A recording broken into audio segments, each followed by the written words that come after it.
پھانسی چڑھایا جائے، تختے دار پہ لٹکایا جائے، یہ تو نہیں ہونا چاہیے۔ انسانیت کا بھی کوئی احترام ہے۔ تو جس نے انسانیت سکھائی، جو انسانیت کا سردار ہے، جس نے انسانیت کو خوبی اور کمالات سے آراستہ کیا ان کے شان میں گستاخی کرنا انسانیت تذلیل نہیں ہے، یہ انسانیت کی توہین نہیں ہے۔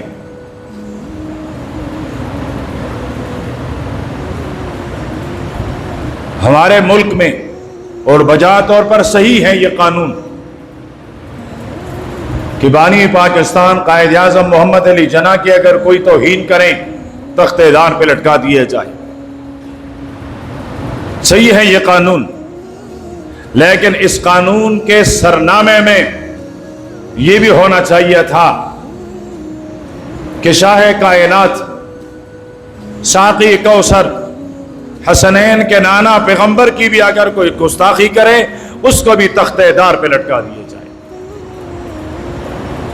دنیا کے جتنے ممالک آزاد ہوئے، آزادی کے لیے جن کا بنیادی کردار تھا ان کو قابل احترام سمجھا گیا، ان کے آئین، دستور اور قانون میں وہ اور ان کے خاندان کو ایک تحفظ دیا گیا۔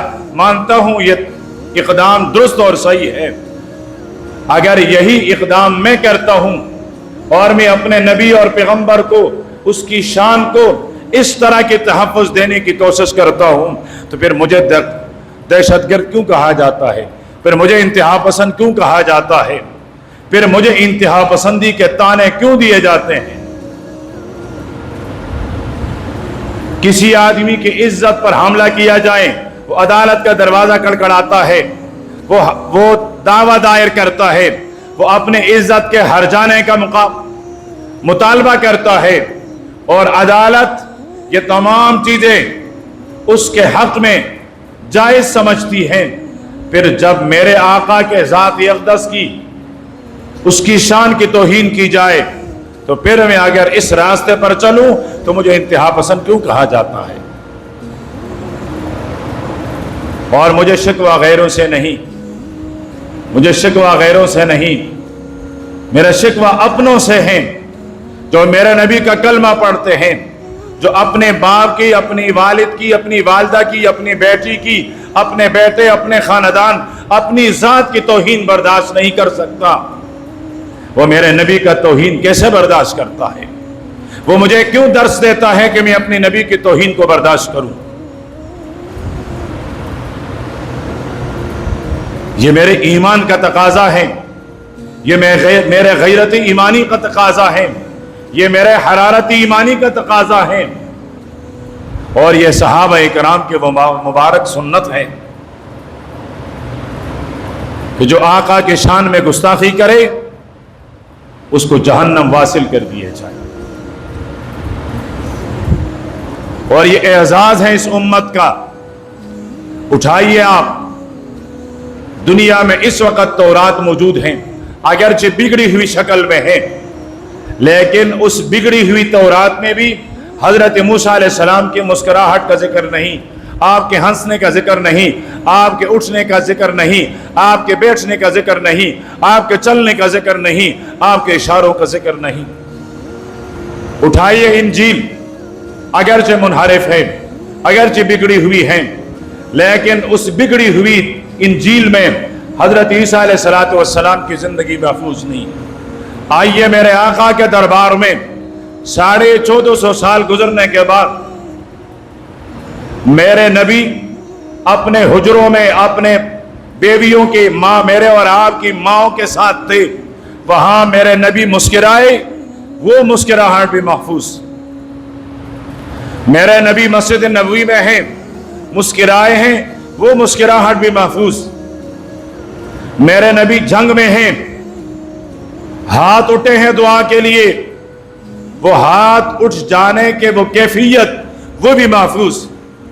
میرے نبی نے صحابہ سے، عام لوگوں سے مزاح فرمایا ہے، میرے نبی کا وہ مزاح بھی محفوظ۔ میرے نبی نے آنسو بہائے ہیں، وہ موتیوں کے قطرے جو میرے نبی کے گلابی آنکھوں سے نکل کر آفتاب نبوت رسالت کے رخساروں پر